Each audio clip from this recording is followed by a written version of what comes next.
Hey everybody, welcome to Tuesday. This is actually a follow-up from yesterday. There was one bucket of comments and I'm like, okay, this is overwhelming. And it ties into something that I end up circling around back to over and over and over again. It's like sort of a touchstone in my work. So here we are again. Longtime viewers will recognize this mechanic, if you will. First, though, I did say I'd take your comments about Boss Fight and what day to premiere it this week. It seems like the strongest opinions were in favor of Thursday. So Boss Fight episode 4 will be premiering Thursday, April 8th, at 11 a.m. Eastern. I will do the premiere screen with the stuff so you can remind yourself and everything. I'll try to get that up tomorrow.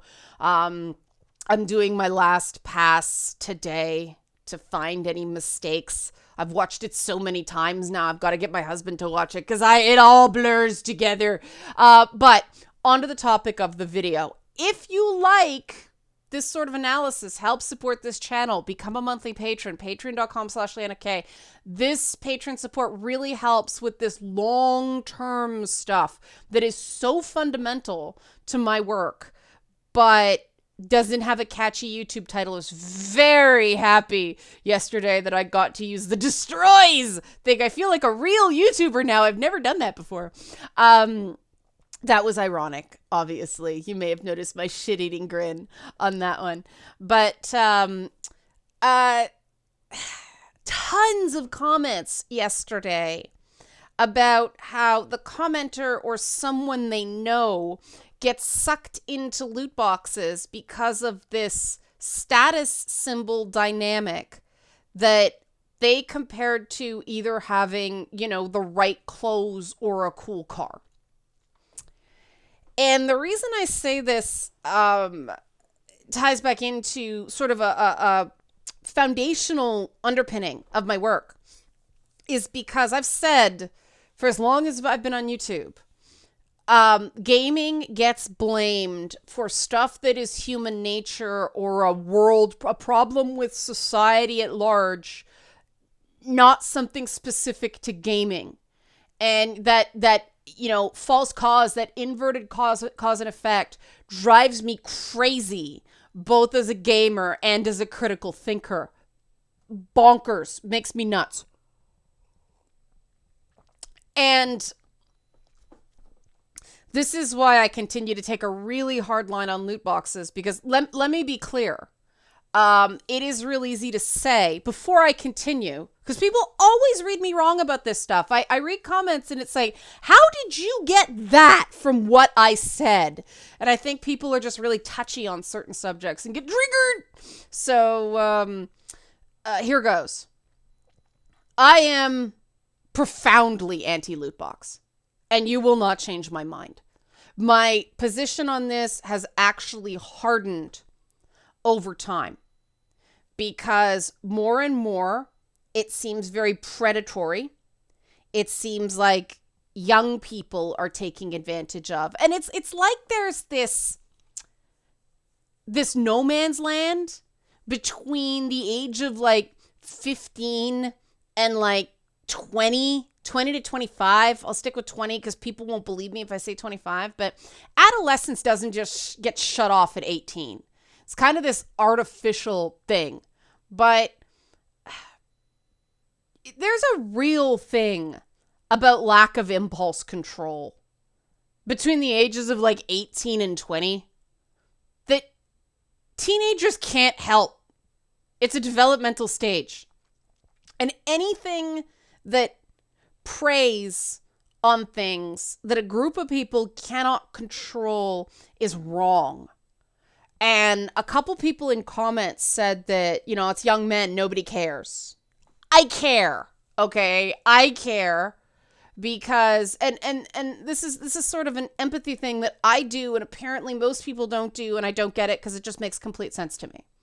In my work, seeing, just by nature of what I was doing, I mainly worked with younger women getting taken advantage of. And I saw, the victimization there. And some things, young women are targeted because they're young women. This is an instance with the loot boxes and additional things like this, where young men are being targeted based on something inherent to that phase of adolescent development that manifests in older boys / young men in a unique way regarding impulse control. And certain things in our society, like up here in Canada, province of Ontario, we have graduated driver's licensing. Precisely because of that. They know that a teenager can be very responsible until they get around their friends, and then all hell breaks loose. So there's a secondary process to get your full license in this province. They protect teenagers that way. But they don't protect teenagers in other ways. And I mean, let's face it, a lot of these teenagers are running up their parents' credit cards, but some of them are funneling their own hard-earned money into this. And there's a lot of reasons that are not the young, in this case, young man's fault. That is, again, not an assumption. That is what the research I talked about yesterday said. Loot boxes, problem loot box use primarily affects young men without college degrees. Now, in some cases, it might be that they're too young to have a college degree yet, because one of the recommendations that, the study made was to enforce age gating because parents ignore them. Well, considering the highest age gate is 18, that means some of these people being exploited are under the age of 18. That's a don't cross go. I'm old enough now. I'm sorry. If you're under 30, I feel protective of you at this point. And that's not because I don't have absolute faith in you. That's just because I remember, I only started to feel like I knew what was going on in life when I was like 28 years old. So if you feel like you don't have your shit together and you feel like everything is just super overwhelming, it's not you. You're not alone. Like, feel better about that. There is still, even when someone's 25, people should be looking out for them to some extent. You got to ease into adulthood. It can't all come crashing down all at once. And personally, I am going somewhere with this. It is my strong opinion that various mouthpieces, for various reasons, are blaming video games because society has failed in its duty to protect vulnerable young people. All of these problems we see with young people, especially young men, predate video games by all the entirety of documented human history. And yet video games get blamed for it. And, the violence, and then they prove, no, that's not it. And now they're with sexism, and that's gradually getting disproven. And now the industry is fighting loot boxes. And this is a real problem. Because people still, some people still believe that video games cause violence. Hell, the 45 president and current president, Joe Biden was Mr. Violence in video games in 2012, 2013, until it came out after tons and tons and tons of studies. No, they don't cause violence. And he still took a crack at video game executives. But now I'm wondering, maybe he kind of had a point. Because they're throwing gamers under the bus on the sexism issue, even though the theories and premises underlying the accusation that video games somehow turn people into sexist dirtbags are based on the very same flawed logic and misappropriated mass communications theories as the violence argument was. They're like, whatever, we'll just, everybody's afraid of boobs now, like we'll just take them out. We're not even going to think for a second what that says to young women with developing bodies. Not our problem. But they're compounding that problem with being actively pro loot box. And loot boxes are a problem. And yes, it's a money thing. I get it. I have to make money. But I'm sorry. You can't make money exploiting young people, period, end of story. And if that's what these loot boxes are doing, and more the evidence says it is, loot boxes are wrong. And I'm very concerned about this because the industry was on the right side of the violence in games thing, where they were like, no, video games don't cause violence. Mortal Kombat, yeah, it got quiet for a while. They nerfed the violence in that DC versus Mortal Kombat game, but they never, Mortal Kombat never stopped being a violent game, right? But then they nerfed the female sexy in Mortal Kombat. So they started crumbling, they started bowing to public opinion on that, which means the next time the next moral panic comes around, they're going to have less of a leg to stand on. That's bad enough.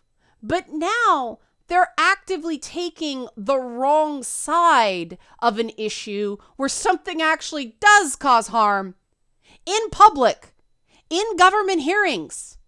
This is a problem. This is a big problem. And it's something, unlike a lot of these other moral panics, Dr. Seuss, Pepe Le Pew, like Lola Bunny, who cares? This is actually an issue. Because the industry is on the wrong side of this one. And it's up to us within the industry to go, no, whoa, time out. You guys are going into the weeds here. Like, no. Don't blemish your record on this. It's not worth it. The money's not worth it. And here's my pitch about why the money's not worth it. Okay. If it is so, and I am going to, take this overwhelming anecdotal evidence as a starting point on that. Like I said, if this is so, that a major driver of loot boxes is to look cool in front of your online class. The fact that anything remotely like going back to high school gives me a rash and a nosebleed aside. If the big urge is to look cool, well, then people will pay directly to look cool, right? Like, Fortnite is already doing this. Fortnite had loot boxes in the past. They got rid of loot boxes. They actually gave Fortnite players 1,000 V-Bucks if they ever purchased an in-game loot box. They were loot llamas. Because they got sued. But this happened back in 2019. Fortnite makes gobs and gobs and gobs of money. The other thing that was brought up is League of Legends skins. And yeah, no joke. Those alt League of Legends skins are gorgeous. And people will pay money for the ones they like. But that it should be, I want this. I'm going to pay for this. Especially in free-to-play games like League of Legends that, yes, it's not like these AAA games where you pay for the game and then you have to pay in-app purchases and battle passes and all this stuff on top of the game.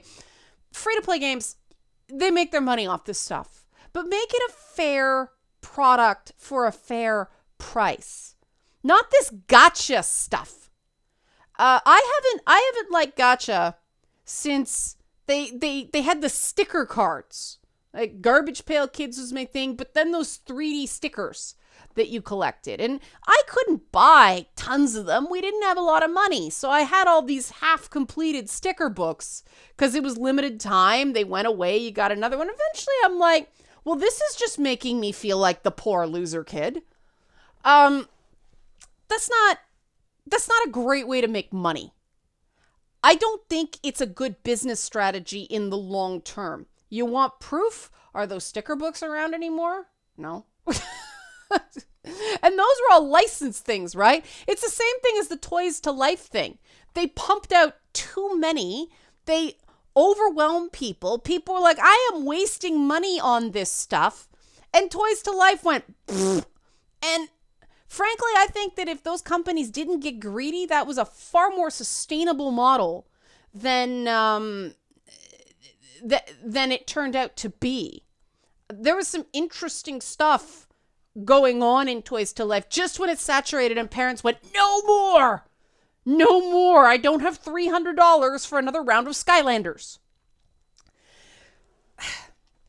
And this is the same thing that's going to happen with loot boxes after a while. Eventually, they're either going to get regulated out of existence, or people are going to get wise to them and go, no, because this isn't even the pay 99 cents to get 5 more turns in a level and a bomb, like in the Facebook games, This isn't virtual currency that you can earn and top up. This is just straight up, you gotta pay money for a random item. It's a lottery. It's a one-armed bandit. It's a form of gambling. It is. And if you can limit that to adults, there's plenty of things adults do that are bad for them. It is just too hard to limit a game like League of Legends to adults. That's just fact. But also, this high school thing,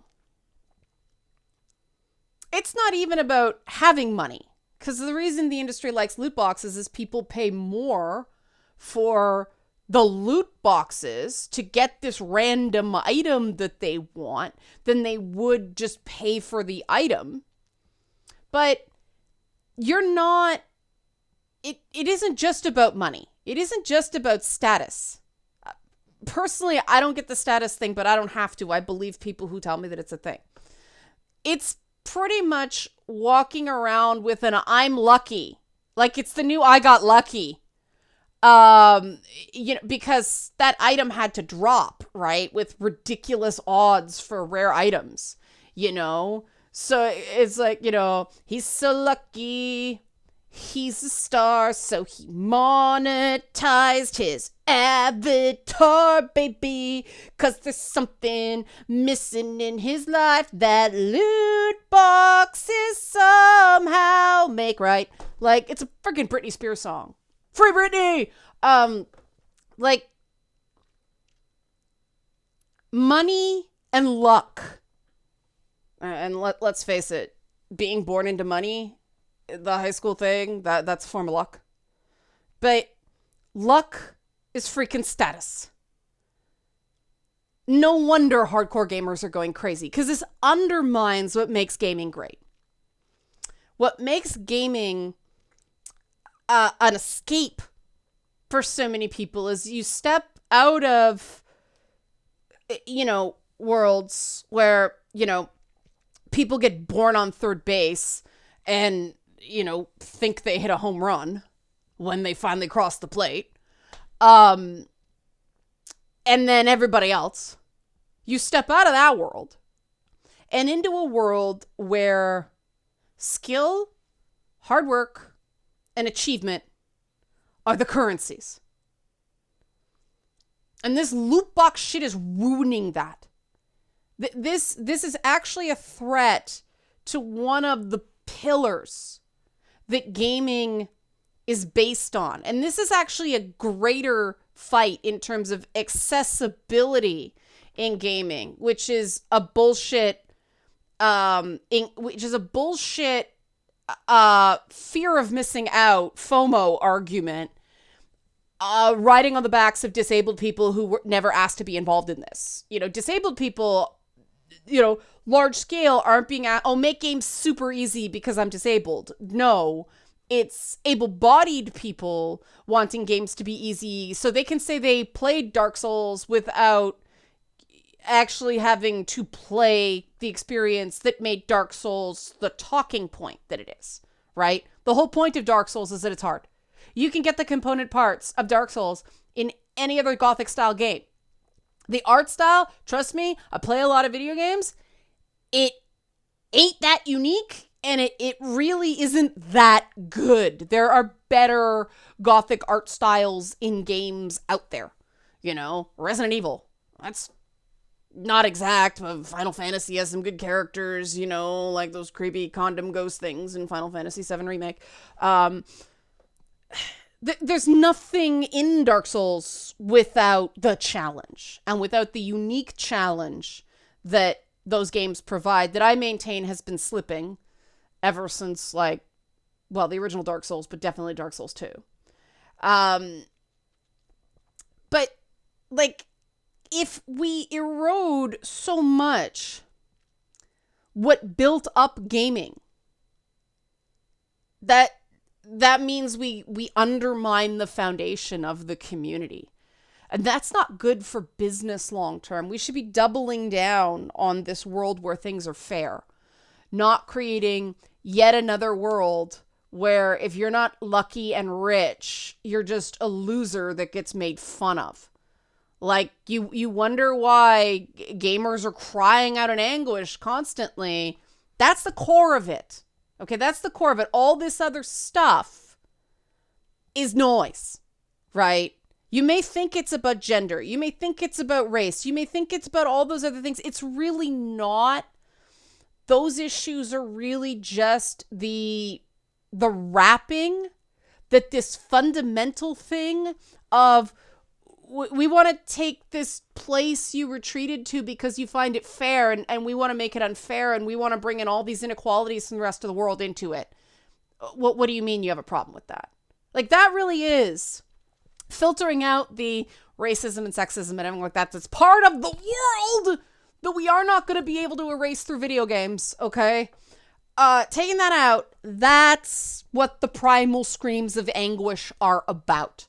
That is the core of it. Hence me doing a video on this, because Fortnite seems to be kind of declining. League of Legends has a competitive thing as well. So I have to admit, I have a bit of a soft spot for League of Legends, their sort of checkered past aside, because it was a scrappy little game that could. They came out with a unique model and got this really great team of talent, even though they lured away Sly Cooper's art director, and I miss Sly Cooper. But, they had a really good idea, and they've done well with it. And I don't see a problem with you like a skin, buy a skin. Okay, how much can a digital skin be? Apparently some Star Trek ships are ridiculously expensive, and there's a lot of stuff about World of Tanks, but that's why I stayed away from that whole world of. I didn't even cover those games, even though they had a very aggressive presence at trade shows because of their monetization model. And I also associate World of Tanks as a game that old rich guys play at work when they're supposed to be working so they can sit in their office all day and really do nothing but claim they're working really hard. But that's a personal thing. Apologies to anybody who plays World of Tanks. But I think that if you want to create money, if you want to make money off people who want to jump the line, that's your prerogative. But there's got to be a line. I would prefer none of this stuff. I would prefer just raise prices and sell skins. You want this item, it's $15, say. Make the prices fair so that it's not just the kids with rich parents that can afford it. Gaming is an important sense of belonging. And any kid can get together $15 somehow in this day and age. Might take some a little longer than others, but they can do that. If you price things beyond that, then it becomes like you don't want any in-app purchase to get to the point where AAA games are right now, which is I can either buy a game or buy a pair of shoes, or buy another article of clothing, which you want to know why more women don't play AAA games. It's those kind of choices. Maybe we'll see an uptick now that work from home is more and women don't have to spend ridiculous amounts of money on career wear. We'll see. But, a woman's haircut is $200 in this day and age to get a decent one. That's 2 video games, man. There's a reason I let my hair grow until it's Wild Woman and only get it cut when I need to do a show. I want video games, but I'd like to live in a world where I could do both more regularly. Just saying. But these price issues are real. And maybe these subscription services are the solution. I don't think so. I don't see how prices on these subscription services can stay as low as they are. Their prices are gonna keep up. The deal is just too good to last. The prices are gonna go up, or the console makers are going to start ripping off developers, which Xbox has a long and storied history of doing, which is why I'm not getting too excited about Xbox Games Pass yet. I'm an Alan Wake fan. I saw what Microsoft did to Remedy when that IP was an exclusive. They wouldn't give them enough money to make a proper sequel. And so I've been literally waiting in the dark place for 10 years. But is this history because history informs the present, right? I don't object to in-app purchases. I object to loot boxes. I don't have a problem if you want to put friggin' bunny ears on your character. Pay $15. Especially in a free-to-play game. You're not paying to play the game. You're paying to buy the loot, right? Fine. Okay? I do think, however, there has to be some items you can earn that are also cool for kids that don't have the money, so they don't get made fun of for being a default. Apparently that's an insult now, default. In games where you actually have to pay money to customize your character, and I get never argue with a Twitter egg, right? But it costs nothing to put up a profile picture on Twitter. This idea that you have to spend money so you don't get called a name? No. Because I was that kid, okay? I was that kid who back then, like, video game consoles were way more expensive indexed to income and, like, cost of everything else back then. $50 in the 80s. Gas was 50 cents a liter. I don't know what that is in gallons. But, that would make games $130 right now. So they were more expensive back then. So like one kid had a Nintendo and like I had a Sega, and we'd go over to each other's houses and play. And, it was the most chaste, mixed gender activities for like 15-year-olds at the time, 16-year-olds at the time ever. Like nothing was going on but video games. But, it's like the PlayStation, you could rent them, you could have that experience for less money. There wasn't this ridiculously high barrier to entry. And we need to keep that because, those are happy childhood memories for kids that might not have that many of them because of poverty. And that's something they can go to and learn in school, right? Access to computers is still a big problem, but that's an addressable one socially. But we can't stamp out these passions. We can't stamp out the hope in those kids by making video games just another place they're rejected because they don't have as much money as other people. Give me a break. Again, you're like violating the fundamental things that gaming grew out of where you could play something for a quarter. Keep that in mind. It was supposed to be cheap, accessible entertainment. That was the whole purpose of it.